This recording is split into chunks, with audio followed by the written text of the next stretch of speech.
দর্শক, এই মুহূর্তে গোপালগঞ্জ এবং রাজবাড়ীতে আছেন আমাদের সহকর্মীরা। আমরা সরাসরি চলে যাচ্ছি তাদের কাছে।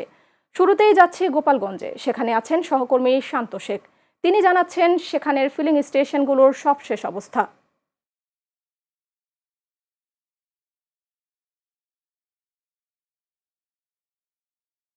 ধন্যবাদ সুমি। আপনি যেমনটি বলছিলেন, মধ্যপ্রাচ্যের চলমান যুদ্ধের প্রভাবে বাংলাদেশে যে তেলের তীব্র সংকট তৈরি হয়েছে, তেমনি টুঙ্গিপাড়া উপজেলায় একটি পেট্রোল পাম্পে তেলের সংকট তৈরি হয়েছে। আমরা এই মুহূর্তে দাঁড়িয়েছি টুঙ্গিপাড়া উপজেলায় একমাত্র পেট্রোল পাম্পে। আপনি দেখতে পাচ্ছেন যে এই পেট্রোল পাম্পে দীর্ঘ 2 দিন যাবত ধরে পেট্রোল পাম্পটি বন্ধ রয়েছে, কিন্তু বাইকারদের যে দীর্ঘ অপেক্ষা এখনো শেষ হয়নি। সকাল থেকে বাইকাররা তাদের তেল নেওয়ার জন্য অপেক্ষা করছে পেট্রোল পাম্পের থেকে, তবু তাদের তেল দেওয়া হচ্ছে না। পেট্রোল পাম্প থেকে আমাদের জানানো হয়েছে যে পর্যাপ্ত পরিমাণে তেল ডিপো থেকে না আসার কারণে তারা তেল সরবরাহ করতে পারছেন না, এবং সেই সঙ্গে সঙ্গে উপজেলা প্রশাসনের পক্ষ থেকেও একটি উদ্যোগ নেওয়া হয়েছে যে পেট্রোল পাম্পে ট্যাগ অফিসার নিয়োজিত করা হয়েছে, তার মাধ্যমে যে তেল সরবরাহ করা হয়।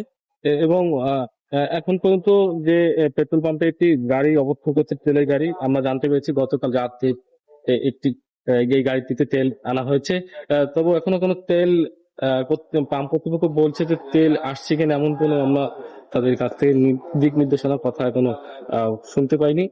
তবে এই তেলের সংকট কবে নাগাদ কাটবে এখনো কারো জানা নেই।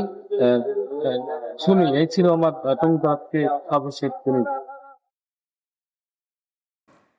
ধন্যবাদ শান্ত। দর্শক, এবার রাজবাড়ীর গোয়ালন্দ থেকে সহকর্মী জাহিদুল ইসলাম জানাচ্ছেন সেখানকার ফিলিং স্টেশনগুলোর সবশেষ অবস্থা।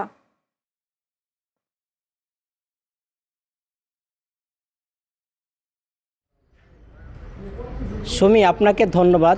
আমি এই মুহূর্তে দাঁড়িয়ে আছি গোয়ালন্দমোর করিং ফিলিং স্টেশনে। আপনারা জানেন যে সারা দেশে ন্যায় রাজবাড়ীতেও জ্বালানি তেলের সংকট দেখা দিয়েছে। আমরা সকাল থেকে বিভিন্ন ফিলিং স্টেশনে ঘুরে দেখেছি যে রাজবাড়ির যে 10টি পাম্প রয়েছে, এই 10টি পাম্পে পেট্রোল এবং অকটেন নেই। তবে কিছু পাম্পে আমরা দেখেছি যে ডিজেল দেওয়া হচ্ছে। তবে পরিবহন চালক এবং যারা কৃষক রয়েছেন তাদের লম্বা সিরিয়াল আমরা দেখতে পাচ্ছি। তবে পাম্প কর্তৃপক্ষ আমাদেরকে জানিয়েছেন এই যে ডিজেল দেওয়া হচ্ছে, তবে কিছুক্ষণের মধ্যেও ডিজেল শেষ হয়ে যাবে। আমরা যারা পরিবহন চালক এবং কৃষক রয়েছেন, আমরা তাদের সাথে কথা বলেছি। তারা আমাদেরকে জানিয়েছেন যে তাদেরকে 200 টাকা করে তেল দেওয়া হচ্ছে। তো যদিও এটা তাদের জন্য পর্যাপ্ত নয়। আপনারা জানেন যে রাজবাড়িটা হচ্ছে কৃষি প্রধান এলাকা। এখানে এখন চলছে বোরো মৌসুমের আবাদ।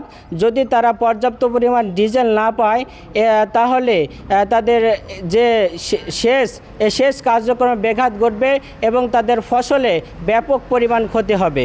তবে রাজবাড়ির 10টি পাম্পে একটি পাম্পেও অকটেন এবং পেট্রোল নেই, এবং কখন নাগাদ আসবেন সেটিও আমাদের পাম্প কর্তৃপক্ষ আমাদেরকে জানাতে পারেননি।